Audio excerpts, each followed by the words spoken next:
napakarami ko nang ginawang review rito dito sa ating parang ano to nagre-represent kasi to ng two channel na audio mixer. Ang tawag dito kasi ay karaoke sound mixer. So ito bagong-bago, buksan natin. Yan. Okay, so marami na tayong reviews na ginawa nito ha. So para saan ba yan? O kung mga baguhan kayo at ngayon nyo lang to nakikilala at ngayon nyo lang to nalalaman. Ito po yung ating wireless, yung ating microphone input, no? Ito po ay karaoke sound mixer. Okay, so napakarami pong ginawa dito na tutorial kung paano ito kinokonek sa mga soundbar, sa inyong mga audio mixer, sa mga amplifier ninyo, no?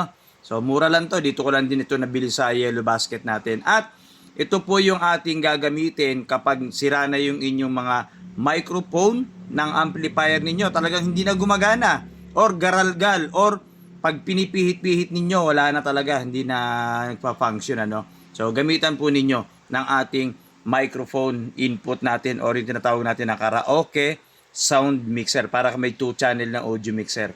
Okay? So, yung pinakang out nito, ito itong pinakang ganito.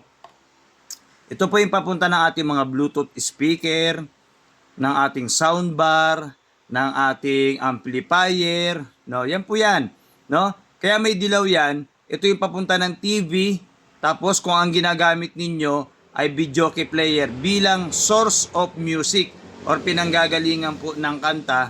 So kaya may dilaw. Halimbawa, videoke player, kahit anong videoke player, no? I-connect po ninyo sa likod ng videoke player ninyo yung video. Ito yung papuntang TV. Or wag nyo na lang gamitin. Yung video ng inyong videoke player, direktan nyo na sa TV, no?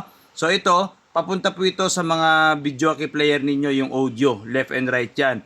Kahit sa cellphone, ito rin. Kaya nga meron itong mga complete set po yan, ayan, no?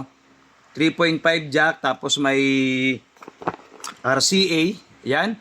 At andito na rin po yung gagamitin nyo pang videoke, yung splitter, Y splitter, andito na rin. Adapter, andyan na rin. Okay, so gagamitin nyo na lang. At may effects daw ba? Meron po itong effects, no?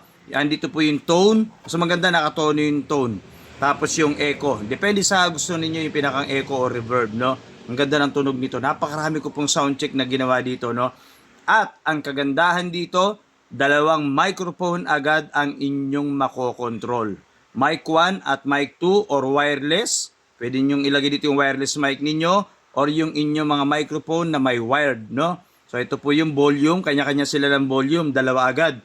Meron mga amplifier na isa lang ang volume control ng microphone nila. So ang nangyayari, yung isang mic ma-feedback, yung isa sakto. Pag nilakasan mo yung mic na hindi ma-feedback, lalo nag-feedback yung isa. Kasi isa nga lang ang control. So ito, pareho mong makokontrol, no? Siguraduhin naka-on, siguraduhin naka-charge. Okay. So ito po yung ating itong tinatawag natin na karaoke sound mixer. May Bluetooth ba ito? Wala po itong Bluetooth, pero pwede po ninyong lagyan ito ng Bluetooth. Yung Bluetooth receiver, ito dito yung Bluetooth receiver. Okay? Or yung TV ninyo, smart TV ninyo, yung optical nun, yung pinakandulo converter, RCA to optical, tapos papunta ng TV, kung diyan kayo nagbibideo sa TV ninyo, no? So, gamit ang YT. So basta lahat po ng source of music or lahat po ng pinanggagalingan ng kanta, dito po lahat sa ibabaw, no? Kung naka-Bluetooth speaker kayo, hindi pwedeng yung Bluetooth cellphone ninyo nakakonek sa Bluetooth speaker. Hindi po, mali po 'yon. Lahat po dadaan po dito. Dito lahat manggagaling. Cellphone, tablet, laptop, Bluetooth ng cellphone ninyo, computer ninyo, or kung ano pa man yung ginagamit po ninyong audio source or yung pinanggagalingan ngani ng kanta. Lahat po nasa ibabaw. Papunta ng amplifier, siguraduhin po tama ang selector sa input. Halimbawa, CD input, or tuner input, or CD, VCD, DVD, or tuner, or auxiliary input.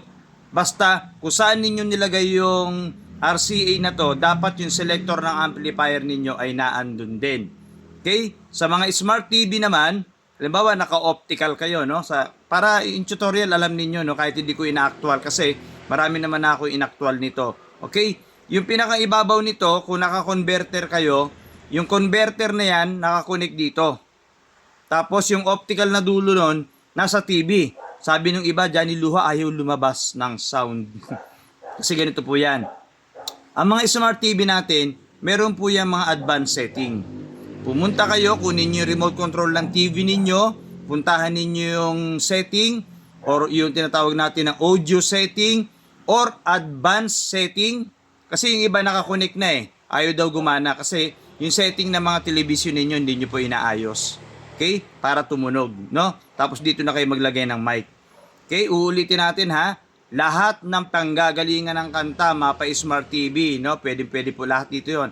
TV, computer, cellphone, tablet, laptop, DVD, VCD, lahat ng MP3, basta lagi nang nasa ibabaw, no? Sa ilalim lagi yung amplifier, audio mixer, pwede rin dito nyo i-connect dito yan, no? Sa input ng ating audio mixer, pwede po ninyo itong i-connect sa audio mixer, no? May marami naman akong tutorial lang ginawa dyan. Ito yung bagong-bago. So, para natututo po kayo.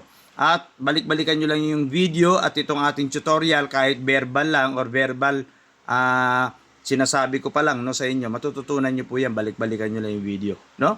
Ang ganda ng quality ng ganito. By magkano ba? Magkakaiba kasi tayo ng account. Baka masumura sa account ninyo. Pwede kayo mag-check out kapag may nakalagay na yellow basket or link na nilalagay natin. Okay? Okay, ang ganda, oh. Bago yan kapag dumating sa inyo. So, sana natuto kayo, no? Johnny Luha po ito.